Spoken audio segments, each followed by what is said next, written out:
téléspectateurs na biso nyonso balandi nyonso ya Jericho vivo.com na pesi bino nyonso mbote na kombo na Yesu bisika nyonso bozali ezala na Asie ezala na Afrique na Europe partout dans le monde to pesi bino nyonso mbote. En tout cas soyez le bienvenu. Ndenge tozali awa tozali na l'homme de Dieu l'apôtre Jonas Victoire Adoneja. Shalom papa. Shalom maman. Shalom to sepeli mingi koyamba papa na biso l'apôtre Jonas lisusu awa na plateau na biso ya Jericho Vivo. En tout cas papa merci mingi na ndenge répondre na invitation ya biso na biso. En tout cas merci papa. La fois passée aux alaki awa na posé que ba question ebele. En tout cas lelo susu nazali susu na ba question misusu oyo na lingi na poser yo.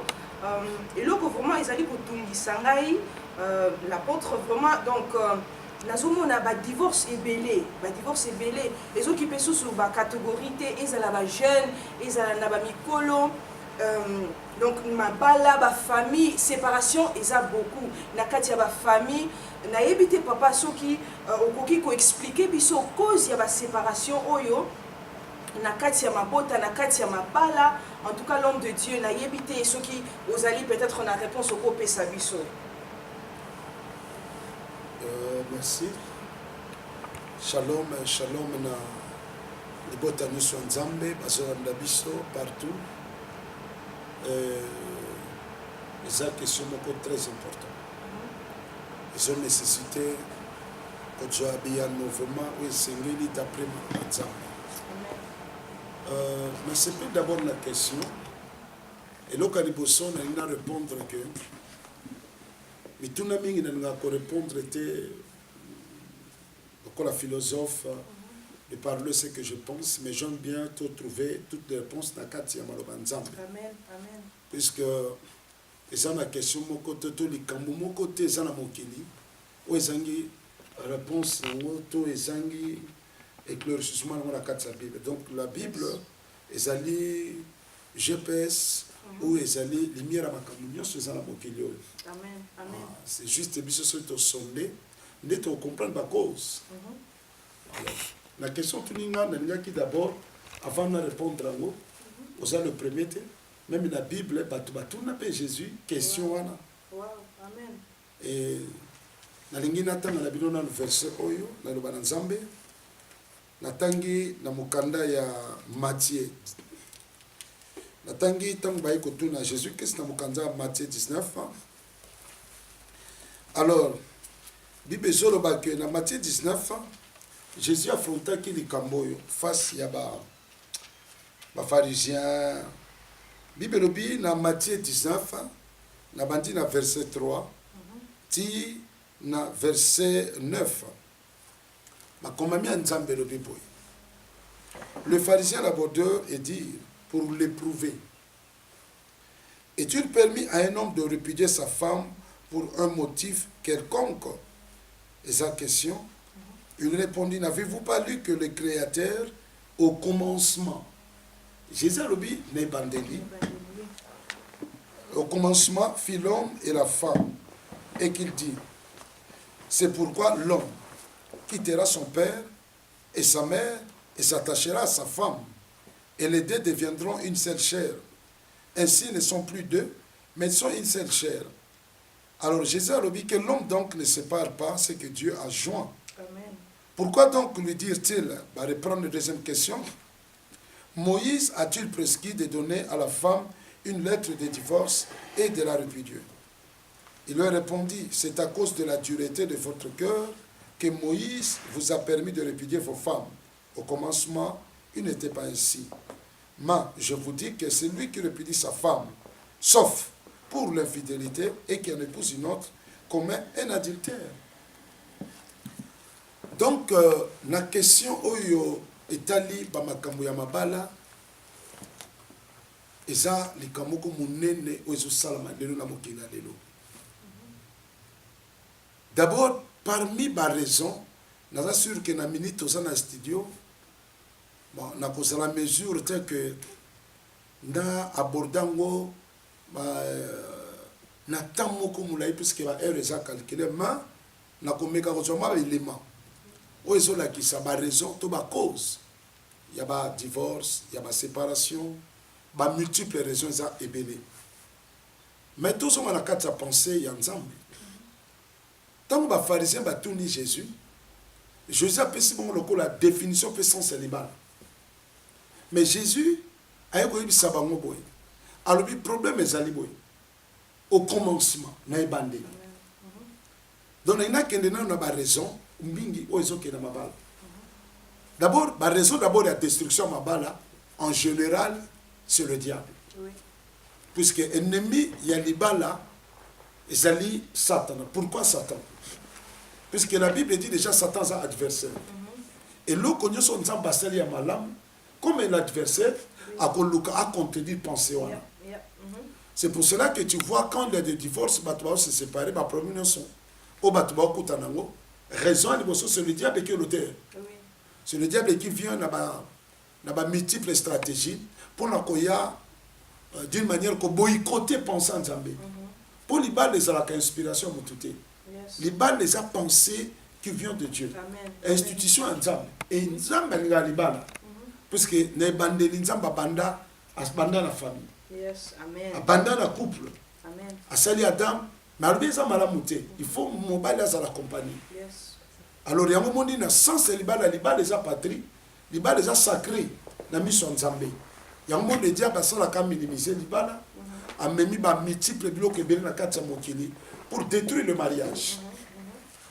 Donc première cause, et ça d'abord Satan. Pourquoi Satan?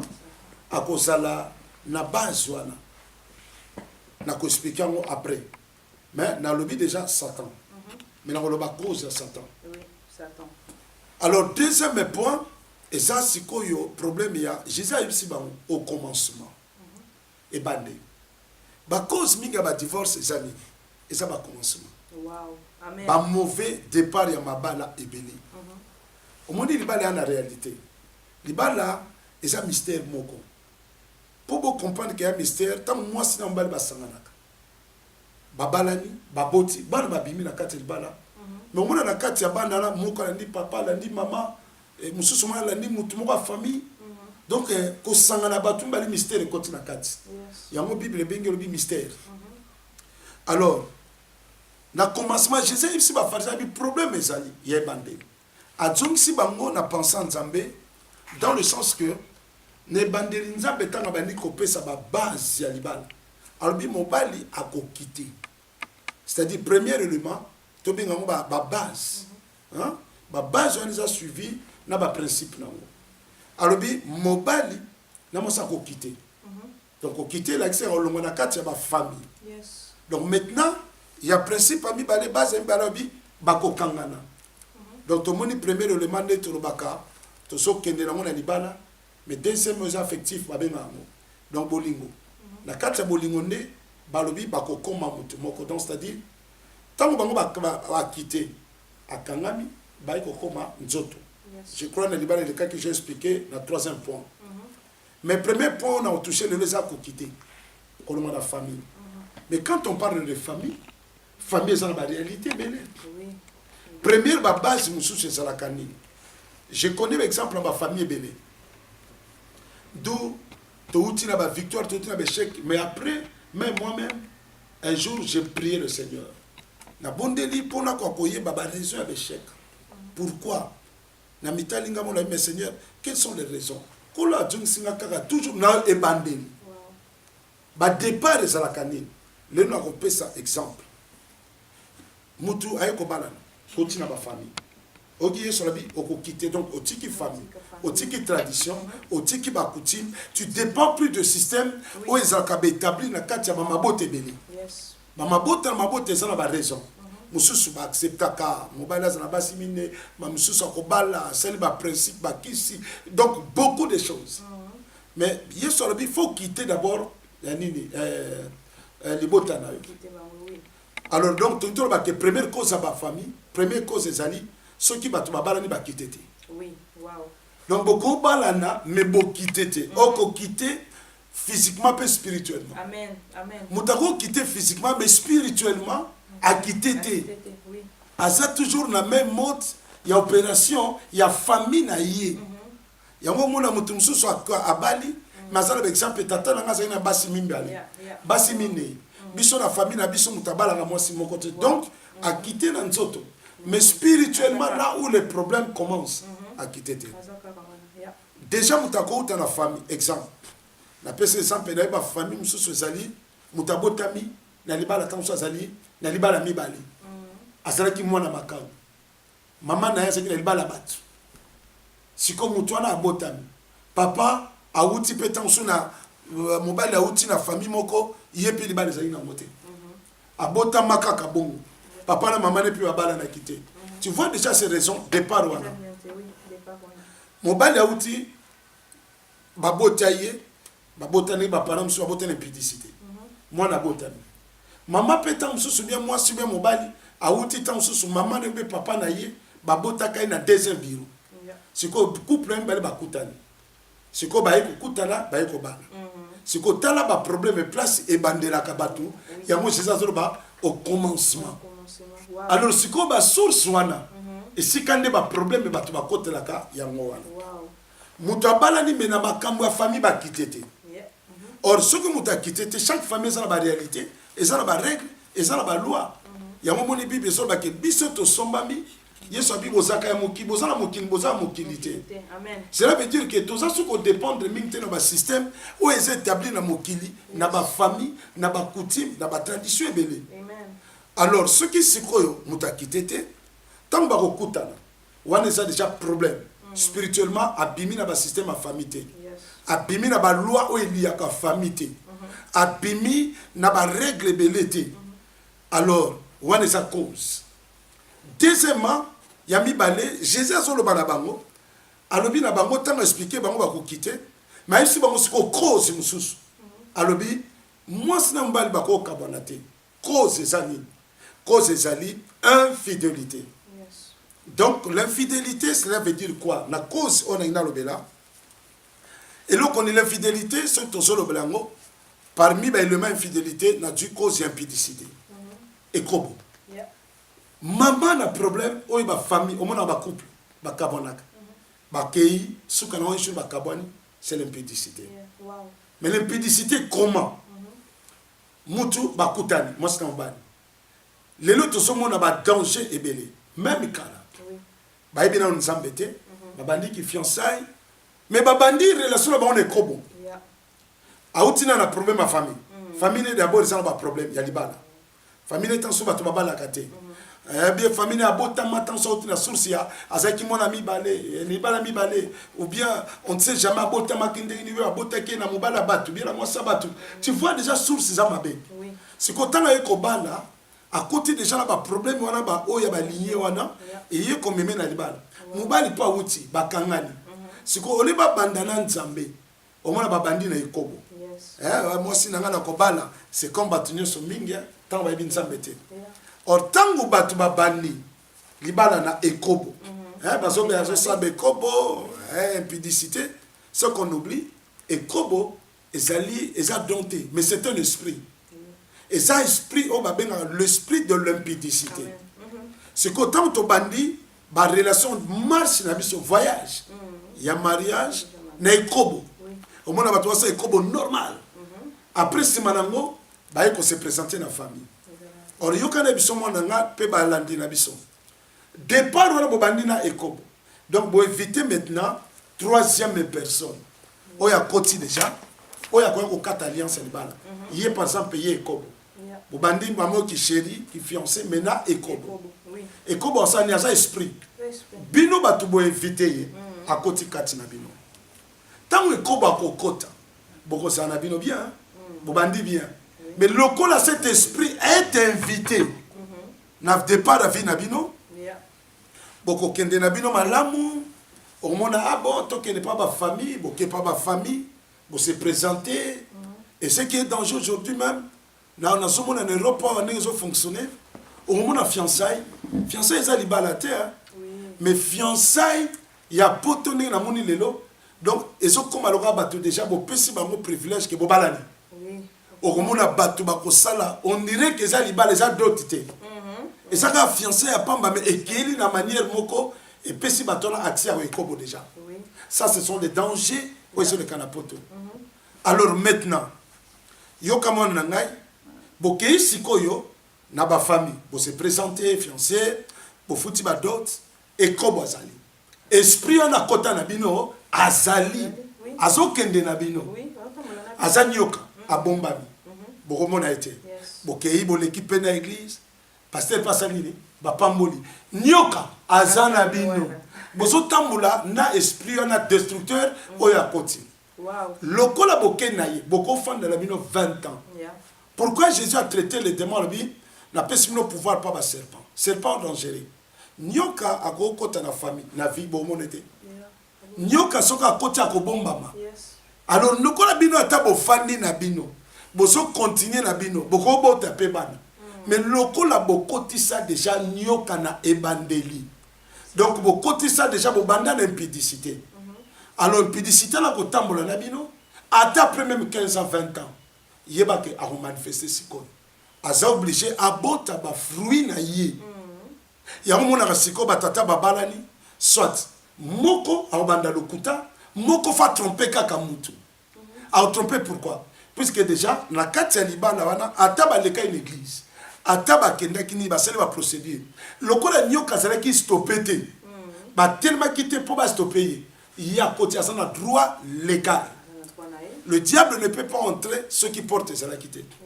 Donc diable a côté à ceux qui ouverture moko et zala quitté.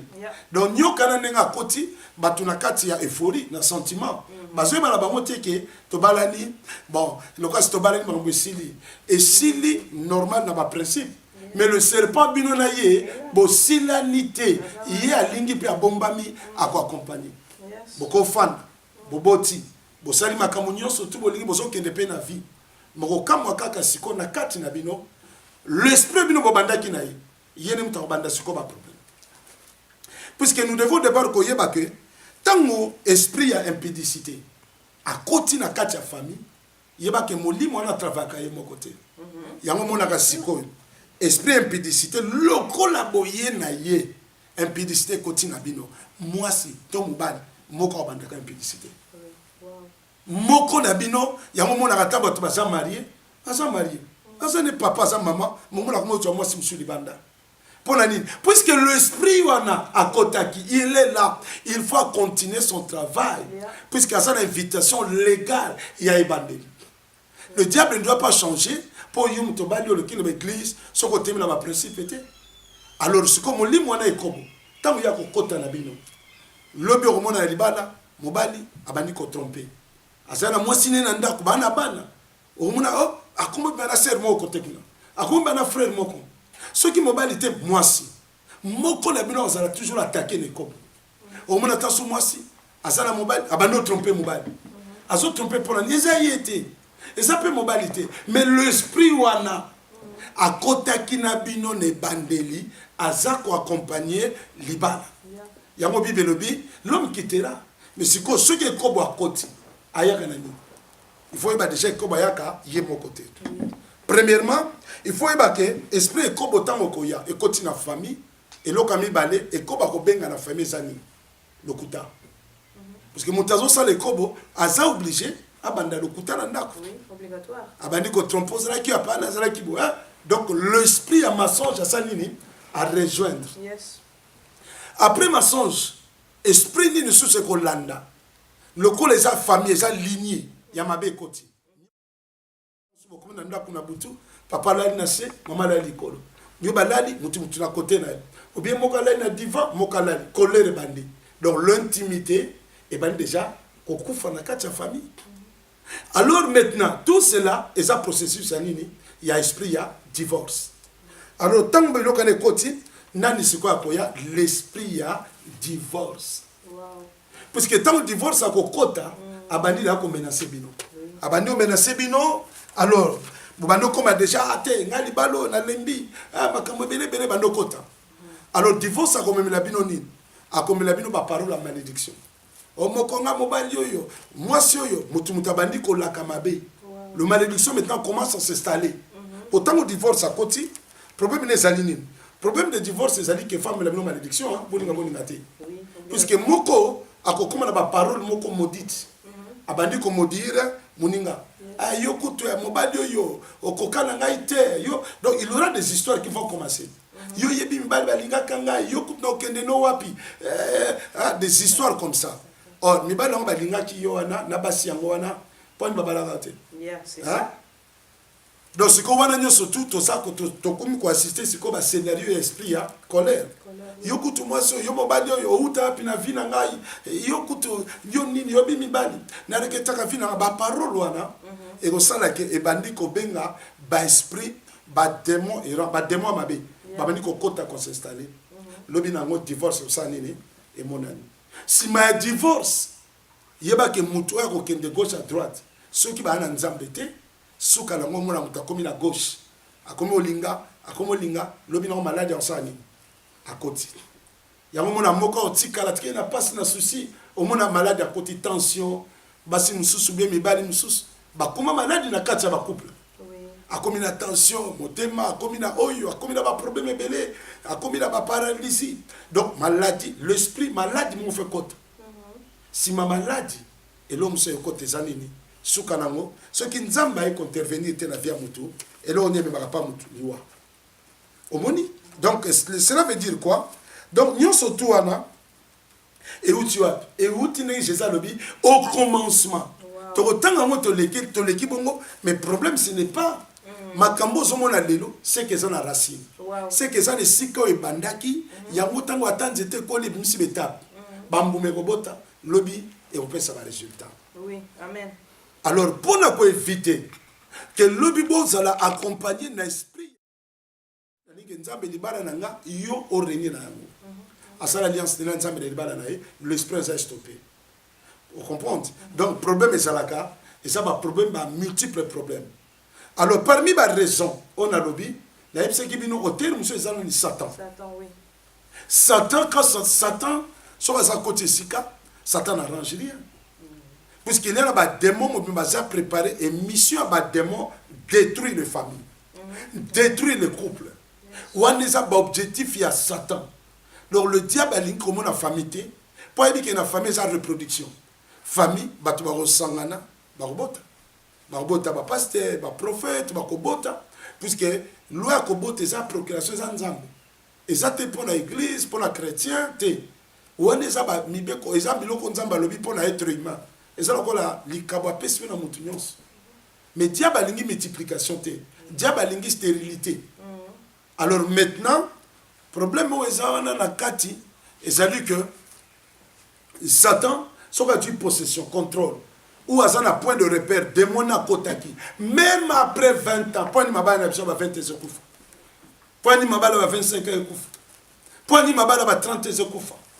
Mais ceux qui m'ont dit moi na ça, tu vas reconnaître te ba yebi angote, ata lelo bakei, ata lobi, ou bien ba refendre na liba l'étiquette.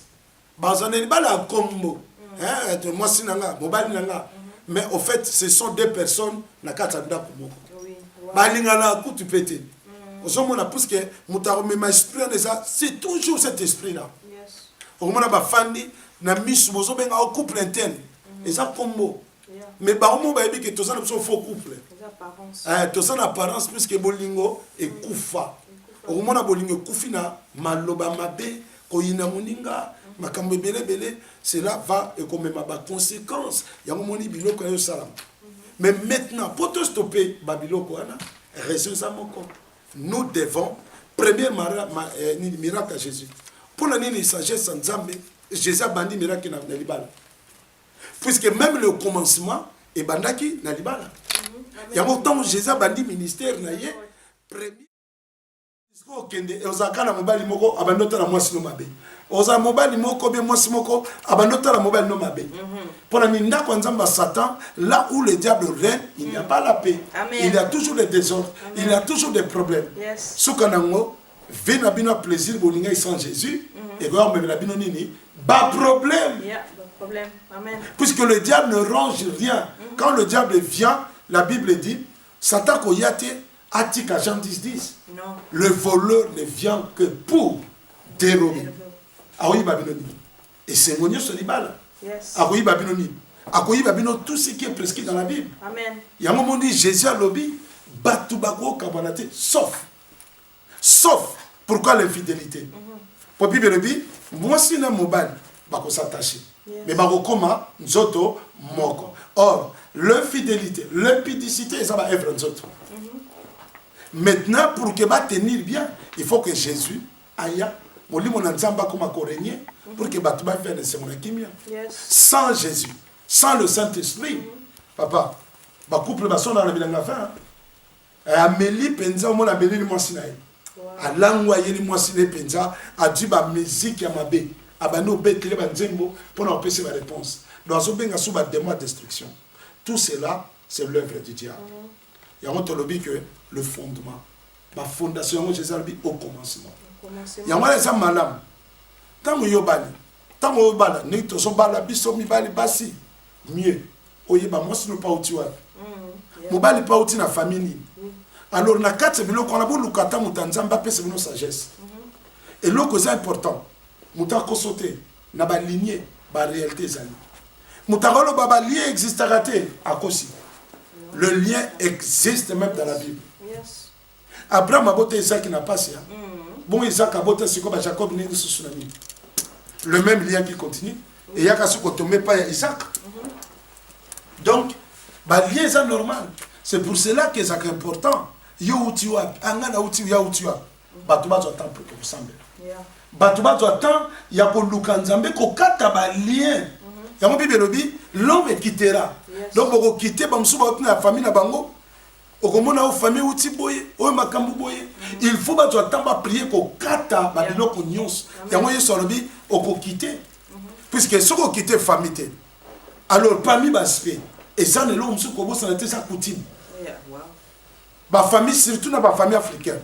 mutako bala mutazo kende libala ba osenga ba soso apembe ba osenga ba machette ba kosenga ba makasu ba kosenga biloko banganga ba senga na libala est-ce que nani asaki na bala ba pese facture alimoi ba poni bo senga ba soso apembe poni bo senga ba machette poni bo senga ba mbeli poni bo senga ba cigarette biloko mabe tu vois or Bible bina mukanda ya Jérémie coutume abattu ça fait le coutume déjà derrière coutume il y a des démons il y a des esprits qui se cachent na so yeba histoire ya mwasi moko abalaki mais akenda ndako libala à cause ya coutume mutu moko fala to chemise a droite mazalaka ndoki alors sikwelo ni asali akamati mwasa koti libala akangie maboto et c'est par la prière ba yemo la cadena na libuma mwasi nini.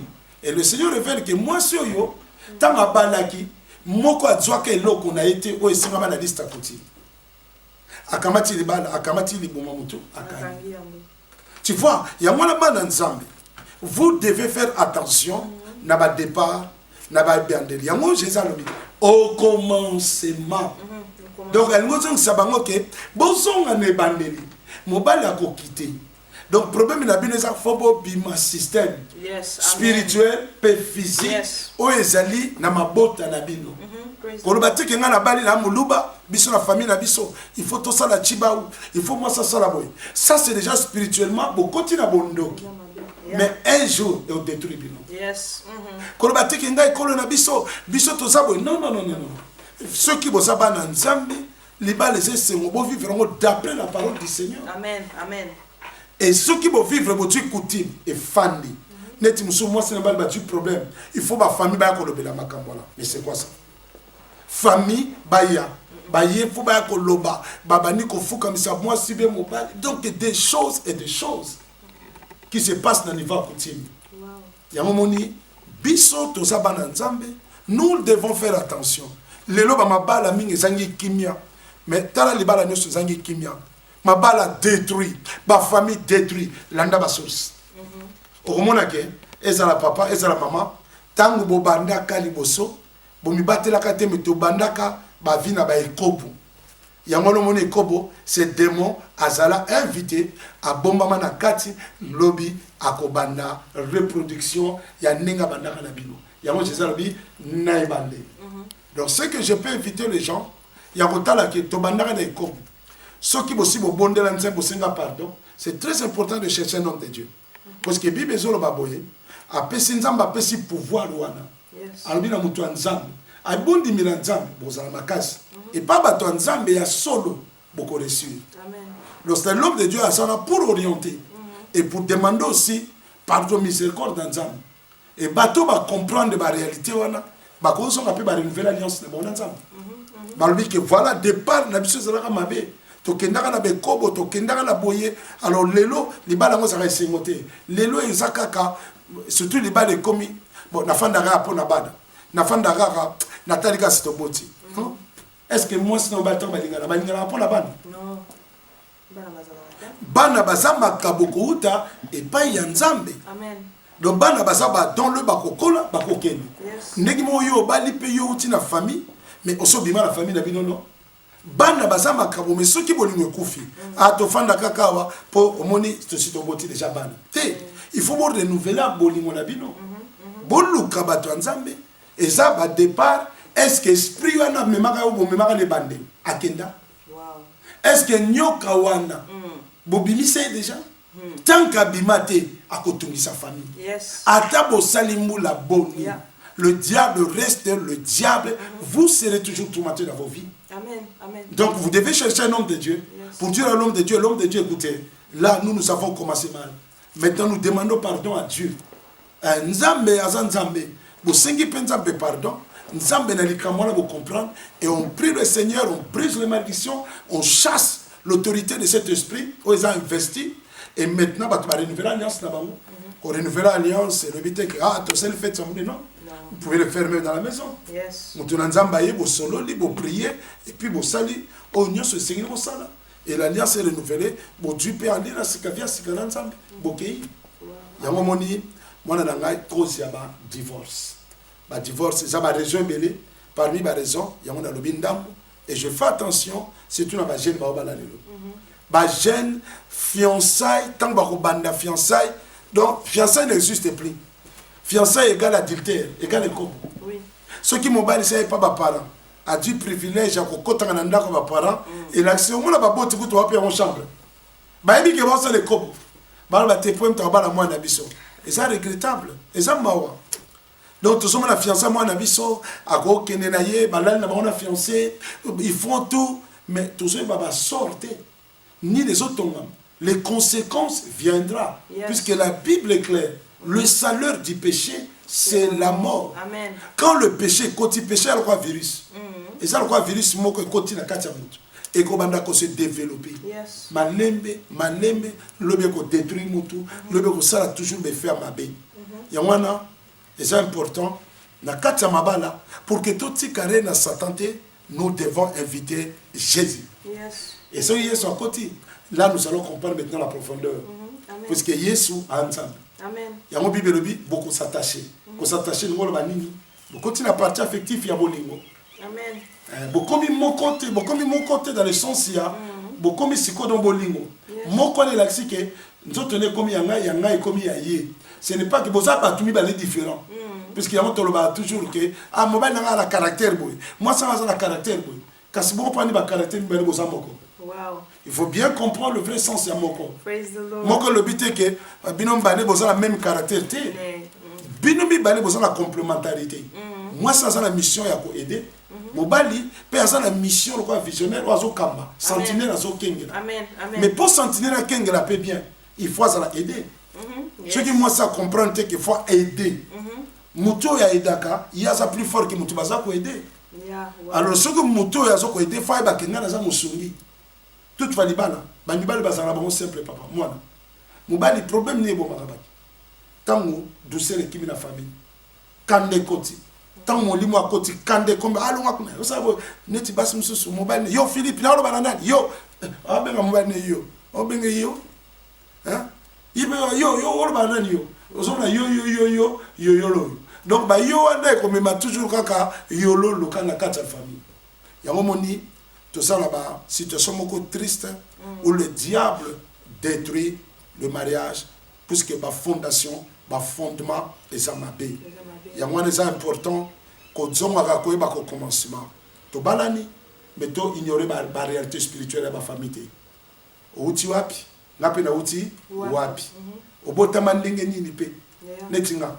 na botema déjà na uti na famille papa na maman na mona ba on libala te c'est ko source na papa na maman na mona ga na zamutu na mona ba on libala te siko na ko kota na libala na koti moi c'est personne na ba même problème to kota so to bonne nzambe te na bande to ke suka c'est ça yango moni ba raison c'est belé et tout cela Dieu m'a donné une grande révélation à propos de ma campagne.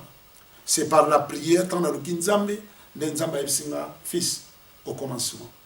Et bandena yo za kindeni, ya moni raison, to joa be chèque belé, mais be chèque to joa, to ba serango victoire à Batumsusu. Pour Batumsusu, ba joa chèque te. Muta uti bitumba, na muta zo kende bitumba. Soko lingo bundate, yo ka muta uti bitumba. Akoyebisa yo, yo okomibatela, okobunda mingi te. Yes. Mais soko boko boya ko boyi ko yo ka muta uti ba bitumba. Kende à venir le justifier. Yes. Voilà mon nanga ba raison o eso mema ba divorce donc parmi ba raison de la lobeli ba mauvais fondement il y a ma famille et puis tout ce que j'ai évoqué ici le diable et ceux qui Jésus a invité c'est que le diable est invité donc le désastre est là. Voilà, je crois que tu as bien compris et puis batabaladinga ils ont bien compris le vrai sens. Il y a ma cause parmi ma cause. Ma cause je me suis surprise. En fait, tout cela, c'est le diable. Amen. Tout cela, sauf au fouet, toqué dans la racine, c'est le diable. C'est le diable, oui. Et Bobo s'en a dit qu'il y a des démons basés chargés dans ce monde pour détruire des familles. L'objectif de ces démons, détruire des familles. Qu'on pense à ma famille. Il y a un que le Seigneur fasse grâce aux familles la vie de prière. Et ça, on a quatre ma famille. Vie à prière. Bible dit deux valent mieux qu'un. Moko kolemba, moko zo soutenir mon la prière. Amen. Moko cause la fatigue, moko terme la vie à prière. Yes. Mais ceux qui n'ont balé, moko lembi, muta ensemble la zalité. Mais le diable, la chair, mabe côté la bino. Yes. Ozomona la haine ko kota. Ozomona ngwana moneza très important ko yeba ko se soutenir la prière, ko comprendre que c'est le diable qui veut nous détruire. Yes. Malheureusement, après avoir famille Kobeba, 10 ans, 20 ans, les conséquences sont là. Mawa Kota la vie à Bana, et qu'on a toujours pas bonne nouvelle, et on a Mawa. Il faut que l'intervention en Zambé zala. Il y a un moment où Nzambe, Azan Zambé, il y a bateau et Babandona, il y a bateau Bana Batika, Nzamba Zanzambe na Amen. Amen. Amen. Voilà, maman. En tout cas, apôtre Jonas, merci Mingi. Naza tellement béni, naza vraiment béni na réponse au pesingai. Au pesinga kaka réponse teme au fortifier nga pe lisusu, au encourager nga lisusu au pesinga pe susu batoli. En tout cas, nani ko encourager ba ndeko na ngai oyo nanu ba fiancé te, oyo nanu ba balité. Boyoki l'homme de Dieu l'apôtre Jonas a oti olobana biso boye que Jésus fut aussi invité. Yo soki ozana proposa na yo bolingi bo sala makambo ya libala bo inviter Jésus na kati ya libala na bino parce que ezali vraiment important to yo ka l'homme de Dieu alobi na biso ke au commencement nyonso ebandaka na ebandeli bo bandi ndenge nini est-ce que bo inviter Yesu na kati ya relation na bino na libala na bino est-ce que Yesu azali wana ou bien peut-être bo inviter qui Satan. Toyebite toye ko comprendre awa que ba problème mingi oyo tozomona na mabala na ba famille eza ba cause ya ebandeli lolenge nini to bandela ki makamu na biso et puis bisika to uti est-ce que ba racine wana nyonso ba source wana nyonso est-ce que to pikoli yango est-ce que to bebisi yango nyonso wana o bebisi yango kaka na kati ya prière. Donc ne soyez pas distraits mais tous ala toujours ya kokangama na Nzambe et puis toto sakaka liloba ya Nzambe to landa pe oyo basakoli na ye bazali ko enseigner bazali ko conseiller biso to kene vraiment musika. En tout cas l'homme de Dieu apôtre Jonas en tout cas merci mingi limo oya ki lisusu ko visiter biso na plateau na biso ya Jéricho Vivo. En tout cas je naza vraiment sûr et certain que balandi na biso nyonso bazala ki béni lolenge ngape nazala ki béni. Nakosepela mingi vraiment l'homme de Dieu ezala mbala no ya sukate nayebi toko yambaka lisusu toko yambaka ye lisusu bokozala toujours béni na présence na ye awa. En tout cas, na évité ceux qui peut-être parole ya suka aux années na parole ya suka o lobana peuple de Dieu bazali kolanda. Na évité lilobananga ezamoko to éviter Jésus. Amen. Tout ça nzambe na kati ya mabota. Divorce eza bénédiction te mais ezali mawa. Amen. Alors bato nyonso tu ba se retrouver na ba situation eza compliquée loka moto ya nzambe ya solo.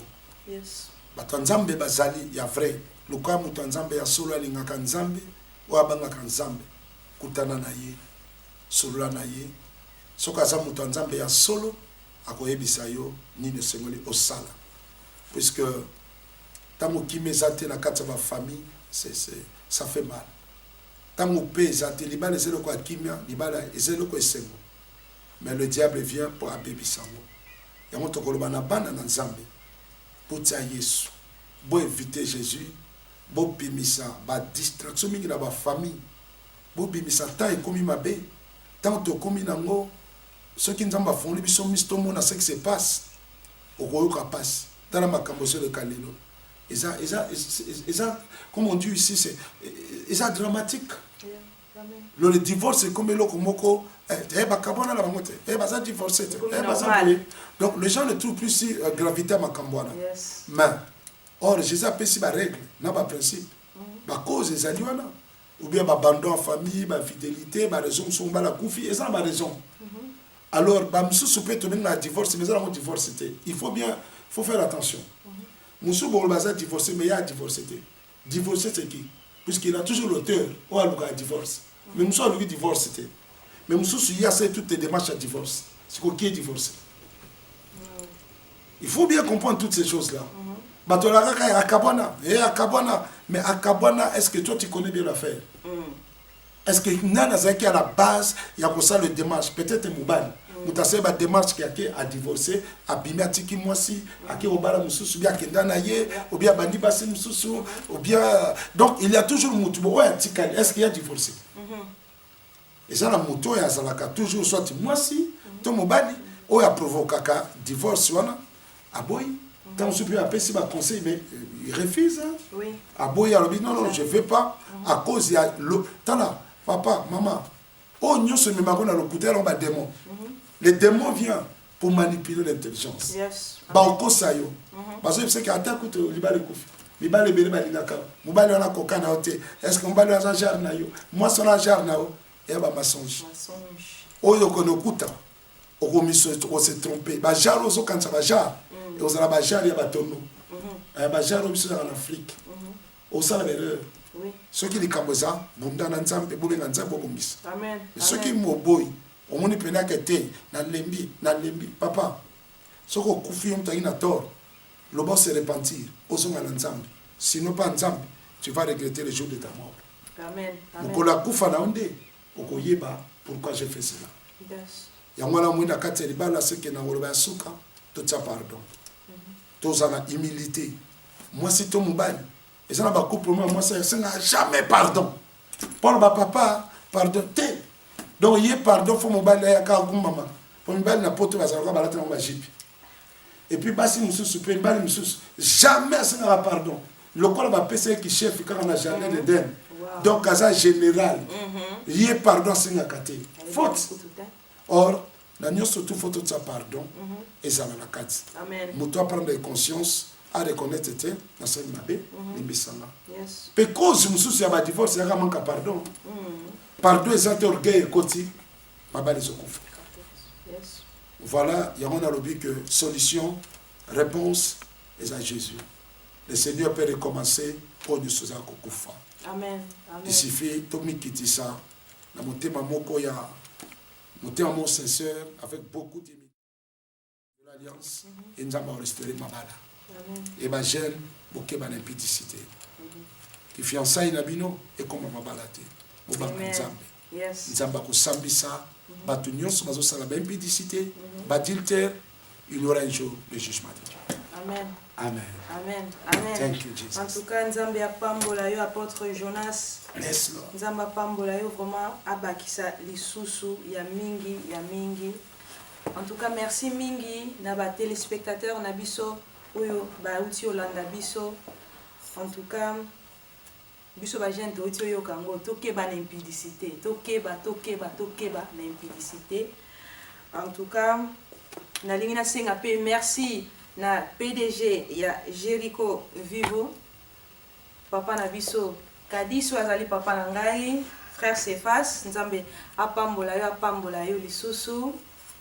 Nalingi napesa libota mobimba ya nzambe, bana na nzambe nyonso napesi bino mbote partout bozali. Bo continuer ko soutenir biso na ba prière na bino, bo continuer ko landa biso. Oyo boti oyo ka ba conseil eza ebele, mais nzambe kaka ayebi mokolo nini oyo ya bongisi pona toyoka lisusu ba conseil oyo ekosunga biso lisusu na ba vie chrétienne na biso, vie spirituelle na ba vie na biso personnelle. En tout cas bo continuer ko soutenir biso. Na pesi bino nyonso mbote, shalom.